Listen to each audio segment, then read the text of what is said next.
Alright guys, here we are with an HP G62 laptop.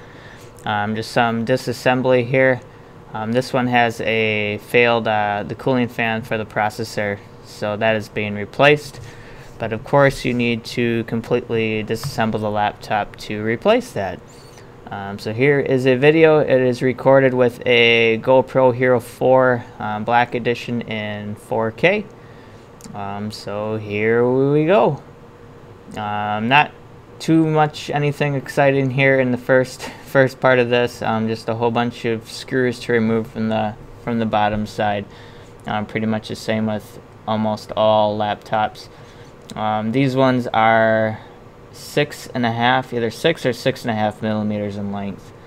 They're pretty much mostly all the same, except for under the battery. And then once you get them little panel covers off, you'll find some 5 millimeter ones in there as well.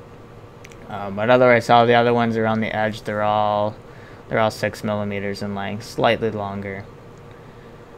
So just going around, removing them all, pulling the covers off. That one's being a little tricky. There we go.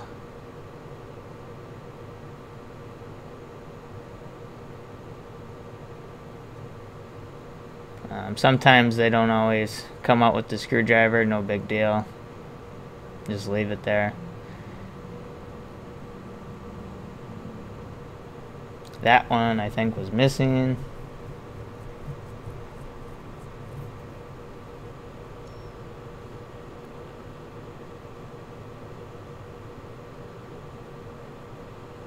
Another corner.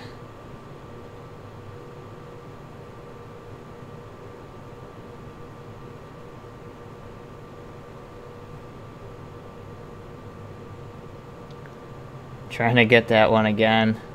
That fails. Usually it'll fall out when you flip it around. Now removing a couple from underneath that panel. Them are for the keyboard, holding the keyboard in. And then now these ones are holding the hard drive in place. Only 3 screws here because the 4th corner is actually a part of the cover plate that goes over it, goes through both. Another keyboard screw. They're usually indicated with a little keyboard symbol, but not in all cases, but many times they are.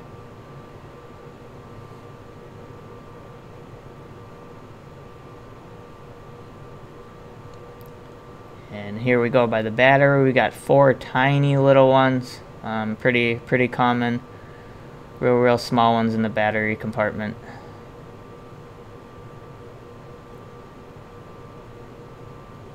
They're just there to keep the top panel and the bottom panel nice and tight together so it doesn't separate on you. Pull out the CD drive. Sometimes there will be screws in there once you get that out. In this case there is not. And now pulling the Wi-Fi antennas off, you'll either usually find 1, 2, or 3, depending on how high end of a laptop it is. 1 or 2 screws, remove that, and it flips up and pulls right out. That is the Wi-Fi card. Here we have the memory modules. You don't really always have to take it out, but it's just good practice too. Pulling up on the hard drive here to get it out of its place. And then the SATA and power connector, remove that. And that's all good to go. Sometimes there will be screws under there, but once again, not with this one. And then we flip it back around.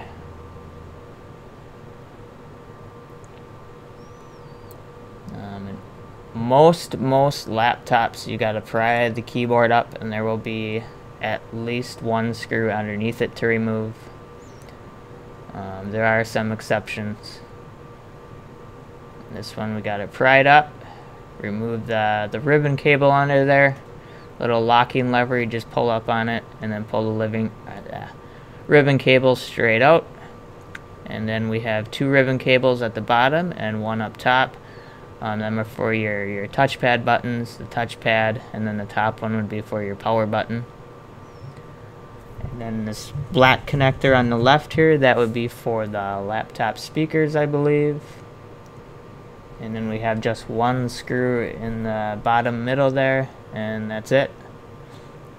It is ready to be removed. Sometimes they come off pretty easy, sometimes they take some force. This one was grabbing on pretty well. It's just plastic tabs in there. You can get a little pry tool if you need to.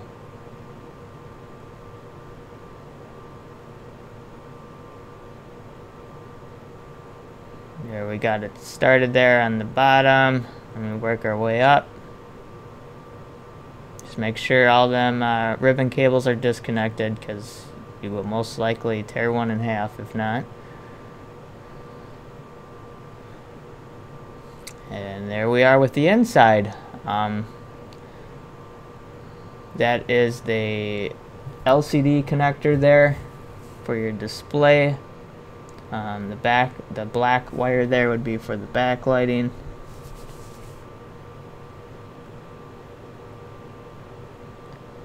Then we got our power connector on that side that's running to our power jack. It's a little harness. I think that one there is another speaker connector for the right side. And then we also had a ribbon cable for the USB ports on that side.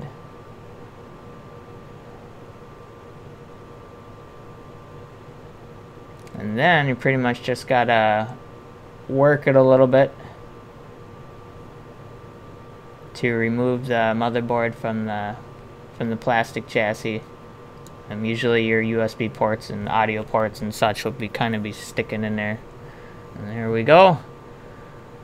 Pull it forward on the screen a little bit, because it will be top heavy now and tip over on you since there's no weight inside it.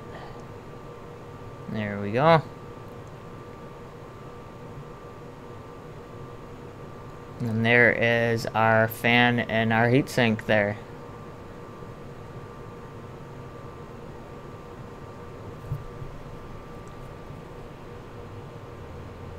Set that aside.